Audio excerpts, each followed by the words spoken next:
ನಾನು ನಿನ್ನೆ ನೋಡಿದೆ, ಎಲ್ಲ ಇವತ್ತು ಕಟ್ಟ ಕಥೆಗಳೆಲ್ಲ ಒಂದೊಂದಾಗಿ ಹೊರಗೆ ಬರ್ತಾ ಇದೆ. ಸೊ ಯಾಕೆ ಈ ರೀತಿ ಮಾಡ್ತಾ ಇದ್ರಿ? ಇಲ್ಲ, ಸುಜಾತ ಭಟ್ ಸರ್ ನಿಮಿಷಕ್ಕೊಂದೊಂದು ಹೇಳಿಕೆಗಳನ್ನು ಕೊಡ್ತಾ ಇದ್ದಾರೆ. ಅನಿತಾ ಭಟ್ನು ಕ್ಯಾರೆಕ್ಟರೇ ಇಲ್ಲ, ತಾವು ಒಪ್ಕೋತಾರ, ಒಮ್ಮೆ ಒಪ್ಕೊಳ್ಳಲ್ಲ.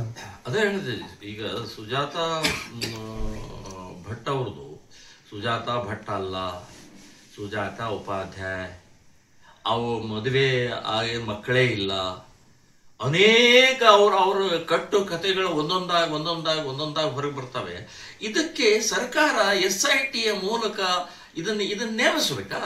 SITಯಲ್ಲಿ 4 ಜನ ಇವತ್ತು ಆಫೀಸರ್ಗಳು, ಪೊಲೀಸ್ ಆಫೀಸರ್ಗಳನ್ನ ಅಲ್ಲಿ ಸ್ಮಶಾನದಲ್ಲಿ ಕಾಯಕ್ಕೆ ನಿಲ್ಲಿಸಿದಿರಿ. ಏನ್ ಇದ್ರ ಮೆಸೇಜ್ ಏನು?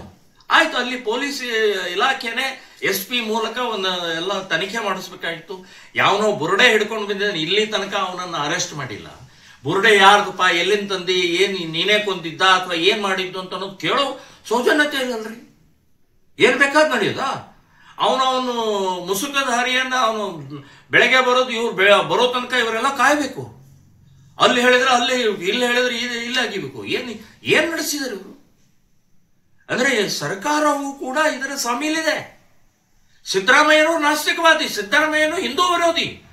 ಇದರ ಹಿಂದೆ ಅವ್ರ ಕೈವಾಡಿದೆ ಅಂತ ಸ್ಪಷ್ಟವಾಗಿ ನಾನು ಹೇಳ್ತಾ ಇದ್ದೇನೆ.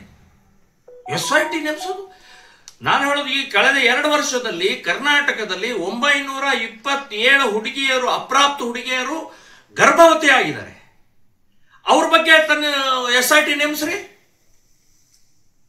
ಸುಮಾರು 600 ಹುಡುಗಿಯರು ನಾಪತ್ತ ಆಗಿದ್ದಾರೆ. ಅವ್ರ ಬಗ್ಗೆ ಇದು ಮಾಡ್ರಿ. ಅದಿಲ್ಲ. ಯಾಕೆ ಇಲ್ಲಿ ಧರ್ಮಸ್ಥಳದಲ್ಲೇ? ಯಾಕೆ? ಧರ್ಮಸ್ಥಳ ಬಹಳ ಪ್ರಸಿದ್ಧವಾದಂಥ ಹಿಂದೂಗಳ ಕೇಂದ್ರ. ಸೊ ಹಾಗಾಗಿ ಇದನ್ನು ಮಾಡ್ತಾ ಇರುವಂತಹದ್ದು ಎದ್ದು ಕಾಣಿಸುತ್ತೆ. ಇದರ ಹಿಂದೆ ದೊಡ್ಡ ಒಂದು ಷಡ್ಯಂತ್ರ ಇದೆ ಅಂತನ್ನುವಂಥದ್ದು ಸ್ಪಷ್ಟ ಆಗುತ್ತೆ. ನಾನು ಹೇಳೋದು, ಅವರಿಗೆಲ್ಲರಿಗೂ ತನಿಖೆ ಆದ ನಂತರ ತಪ್ಪಿತಸ್ಥರು ಯಾರ್ಯಾರು ಕಥೆ ಕಟ್ಟಿದ್ದಾರೆ, ಅದಕ್ಕೆ ಯಾರ್ಯಾರು ಸಪೋರ್ಟ್ ಮಾಡಿದ್ದಾರೆ, ಗುಂಡೊಡೀರಿ. ಇದೇ ಪ್ರವೃತ್ತಿ ಅವ್ರದ್ದು ಮುಂದುವರಿಯುತ್ತೆ. ಇವತ್ತು ಧರ್ಮಸ್ಥಳ, ನಾಳೆ ತಿರುಪತಿ, ನಾಳೆ ಇನ್ನೊಂದು ಶ್ರೀಶೈಲ, ಹೀಗೆ ಒಂದೊಂದು ನಮ್ಮ ಶ್ರದ್ಧಾ ಭಂಗ ಮಾಡುವಂತ ವ್ಯವಸ್ಥಿತ ಷಡ್ಯಂತ್ರ ನಡೀತಾರೆ. ಇದನ್ನ ನಾವು ವಿರೋಧ, ಈಗಾಗಲೇ ಹಿಂದೂ ಸಮಾಜ ಸಿಡಿದೆದ್ದಿದೆ. ಅವ್ರ ಪರವಾಗಿ ನಿಂತ್ಕೊಂಡಿದ್ದು ಇಡೀ ರಾಜ್ಯದ ಜನ, ಪೂರ್ತಿ ಹಿಂದೂಗಳೆಲ್ಲ ಧರ್ಮಸ್ಥಳದ ಪರವಾಗಿ ನಿಂತ್ಕೊಂಡಿದ್ದು ಬಹಳ ಸಂತೋಷದ ಸಂಗತಿ. ನಾನು ಸ್ವಾಗತ ಮಾಡ್ತಾ ಇದ್ದೀನಿ ಅಂತ ಅನ್ನುವಂತ ಹೇಳ್ತೇನೆ.